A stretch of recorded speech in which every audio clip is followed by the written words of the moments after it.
மகாபாரதத்தில் ஒரு கிளை கதை ஒன்று உண்டு. தான தர்மத்தை பற்றி பேசுவதனால் அந்த கதையை சொல்கிறேன். மகாபாரதத்தில் ஒரு கதை, எல்லோரும் இறந்த பிறகு மறுமையில் சொர்க்கம் நரகம் வாழ்க்கையில உண்டு. அது நம்புது அந்த கதை. ஒரு பெரிய கருமி, அப்படிப்பட்ட ஒரு கருமி, அவன் இறந்து போய்விட்டான். இறந்து போய் மேலுலகத்திற்கு வருகிறான். எல்லாரும் என்ன எதிர்பார்க்கிறாங்க அப்படின்னா, இவன் நரகத்துக்கு தான் போறான். ஏன்னா ஒருத்தனுக்கு ஒண்ணு செஞ்சது கிடையாது. எப்படிப்பட்ட ஆள்னா, ஈர கையால காக்கா கூட, எச்சி கையால காக்கா வறக்கினவன் கிடையாது. எல்லாரும் எதிர்பார்க்கிறார்கள் அவன் நரகத்திற்கு தான் போறான். ஆனால் அதிசயம், சொர்க்கத்திற்கு போய்விட்டான். அவனுக்கே பெரிய அதிர்ச்சி, சொர்க்கத்தில் உள்ளவர்களுக்கு பெரிய அதிர்ச்சி.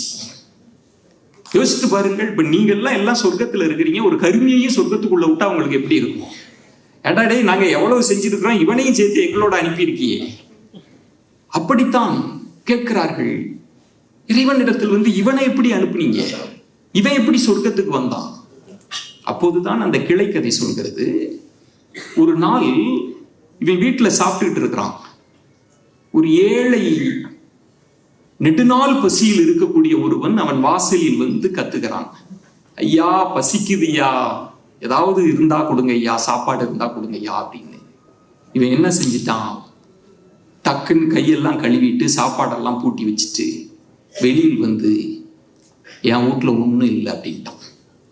ஐயா, ரொம்ப பசிக்குதுயா, ஏதாவது இருந்தா கொடுங்க அப்படியா.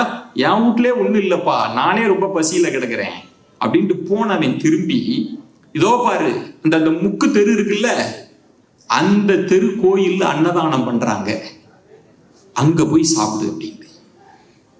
அதனால் அவனுக்கு சொர்க்கம். இவங்கெல்லாம் அதிர்ச்சி, என்னது, ஒரு சாப்பாடை கூட பகிர்ந்துக்கல, எங்கோ ஒரு அன்னதானம் படைச்சிருக்கிறத சொல்லி இருக்கிறான், அதுக்கு சொர்க்கமா என்ற போது அந்த மகாபாரத கிளைக்கதை சொல்கிறது. அவன் பசியோடு போனாங்கல்லவா, பசியோடு போய்விட்டு அங்க இருக்கிற அன்னதானத்தை வாங்கி சாப்பிட்ட போது அவன் வயிறு வாழ்த்தியதான். மகாராசன் இந்த சாப்பாடு இருக்கிற இடத்த சொன்னானே என்று அந்த வயிறு வாழ்த்தியதான் கதை சொல்கிறது. அவன் சுட்டு விரல் இருக்குல்ல, அவன் வாழ்க்கையில் அவன் சுட்டு விரல் செய்த புண்ணியத்திற்காக அவனுக்கு சொர்க்கம் கிடைக்கும்.